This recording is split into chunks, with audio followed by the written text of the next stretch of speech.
Assalamualaikum warahmatullahi wabarakatuh. Kali ini kami dari kelompok 4 akan mempresentasikan materi mengenai KLT densitometer.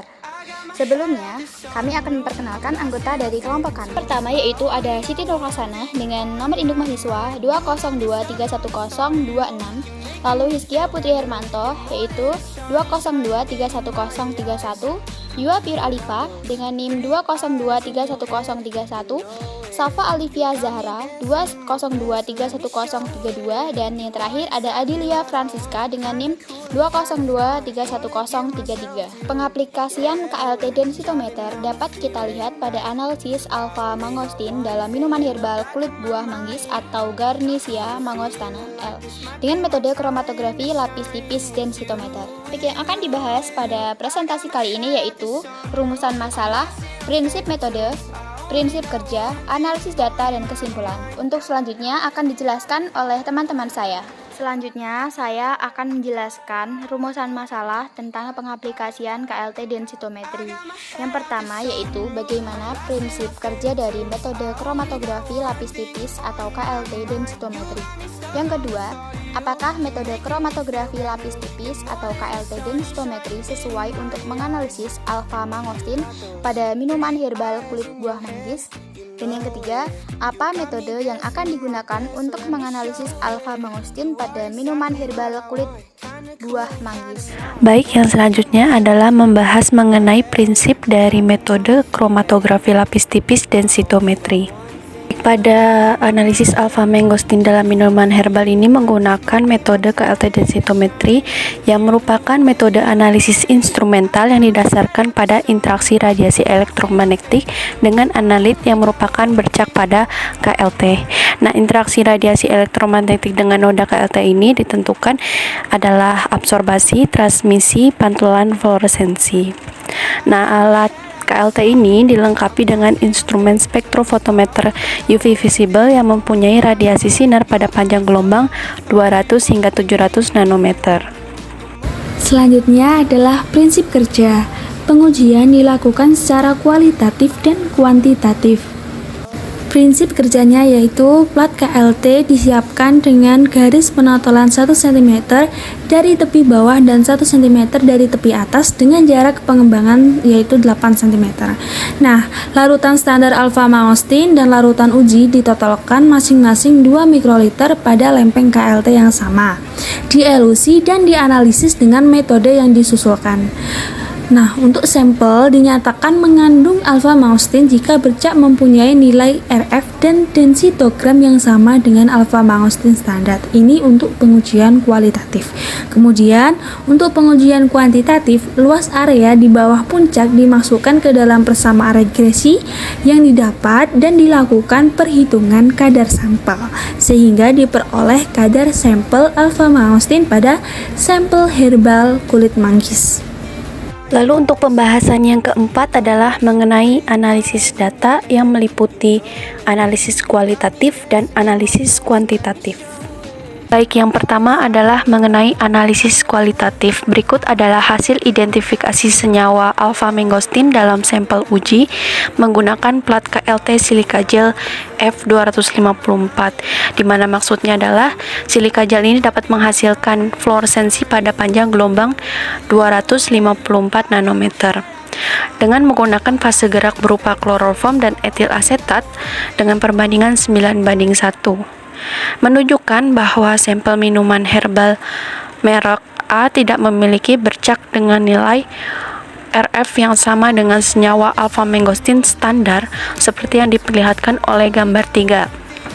Nah, berikut di samping ini adalah gambar dari hasil KLT sampel dengan fase gerak kloroform dan etil asetat, di mana S ini adalah standar alfa mangostin dan noda A, B, dan C merupakan sampel minuman herbal kulit manggis.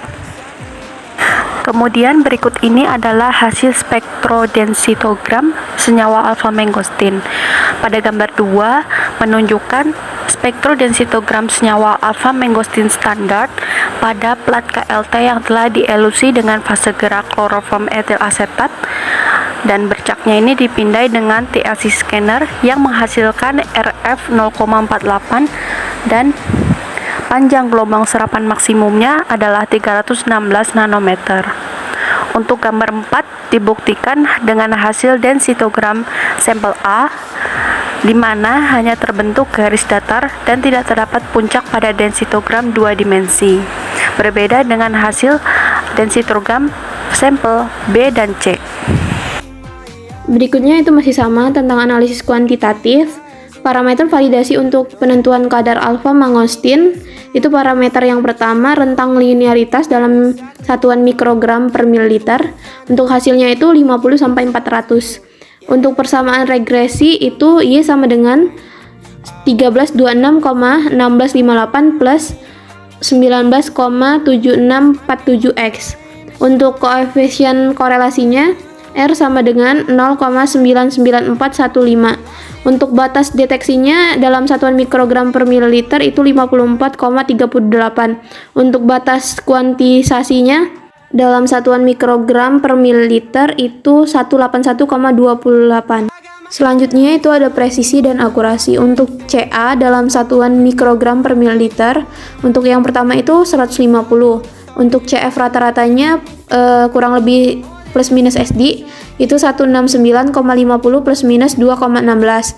Untuk KV-nya itu dalam satuan persen 1,28%. Untuk akurasinya 113,00%. Untuk yang kedua itu CA-nya pada 300 itu untuk CF rata-ratanya 304,68 plus minus 2,20. Untuk KV-nya itu 0,72. Untuk akurasinya 101,56%. Untuk yang terakhir itu pada CA 400. Untuk CF rata-ratanya 389,16 plus minus 1,77. Untuk KV-nya 0,45%. Untuk akurasinya 97,29%. Untuk yang kedua itu CA dalam mikrogram per mililiter, yang pertama itu 150. Untuk CF-nya itu 165,29 plus minus 2,16. Untuk KV-nya itu 2,39%. Untuk akurasinya 110,19%. Untuk yang 300 itu CF rata-ratanya itu 302,94 plus minus 2,20. Untuk KV-nya 1,74. Untuk akurasinya 99,45%. Untuk yang terakhir itu yang 400 389,22 plus minus 1,77. Untuk KV-nya itu 1%. Untuk akurasinya itu 97,27%. Berikutnya data perhitungan persen recovery atau akurasi. Untuk standar ditambahkan 100 mikrogram per mililiter. Untuk AUSI dalam satuan CT itu 8518,9, yang kedua 8996,3, yang ketiga itu 8334,4. Untuk rata-rata AUSI dalam satuan CT-nya itu 8616,5. Untuk kadar CT-nya dalam satuan mikrogram per mililiter itu 368,8563. Untuk kadar CO dalam satuan mikrogram per mililiter itu 278,8187. Untuk recovery-nya itu 0,9004. Untuk persen recovery-nya sendiri 90,04. Data kadar sampel B dan C. Untuk sampel yang B1 itu luas puncak rata-ratanya 6903,4. Untuk konsentrasi dalam satuan mikrogram per mililiter itu 282,1916. Untuk persen kadarnya itu 0,045. Untuk kadar rata-ratanya itu 0,040. Untuk B2-nya untuk luas puncak rata-ratanya itu 5941,5. Untuk konsentrasi mikrogram per mililiternya itu 233,5140. Untuk persen kadarnya 0,037. Untuk B3 itu untuk luas puncak rata-ratanya 6155,9. Konsentrasinya itu 244,3633. Untuk persen kadarnya itu 0,039. Untuk persen kadar rata-ratanya itu 0,040.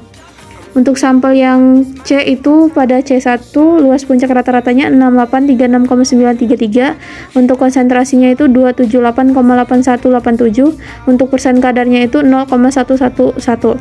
Untuk C2 itu untuk luas puncak rata-ratanya 7417,233, untuk konsentrasinya itu 298,6857, untuk persen kadarnya itu 0,123. Untuk C3 itu untuk luas puncak rata-ratanya 7229,600, untuk konsentrasinya itu 308,1791, untuk persen kadarnya itu 0,119, untuk persen kadar rata-ratanya itu 0,118. Baik, untuk kesimpulan dapat disimpulkan bahwa analisis kandungan senyawa alfa-mangostin pada minuman herbal kulit buah manggis dapat ditentukan dengan metode KLT densitometri menggunakan fase diam berupa plat silika gel dan fase gerak berupa kloroformetil asetat. Metode KLT densitometri valid untuk penentuan kadar alfa-mangostin dengan hasil nilai parameter validasi yang memenuhi persyaratan, yaitu dengan nilai R sebesar 0,99415, LOD sebesar 54,38 mikrogram per mili, LOQ sebesar 181,28 mikrogram per mili. Nilai presisi berada di bawah 2% serta akurasi sebesar 90,04%. Minuman herbal kulit buah manggis yang positif mengandung alfa-mangostin yaitu sampel B dengan kadar 0,040% bobot per volume dan sampel C dengan kadar 0,118% bobot per volume. Sedangkan untuk sampel A tidak ditemukan adanya senyawa alfa-mangostin. Sekian presentasi dari kelompok 4, kurang lebihnya mohon maaf apabila terdapat kesalahan. Mohon dimaafkan karena kesempurnaan itu judul lagu Rizky Febrian. Terima kasih. Wassalamualaikum warahmatullahi wabarakatuh.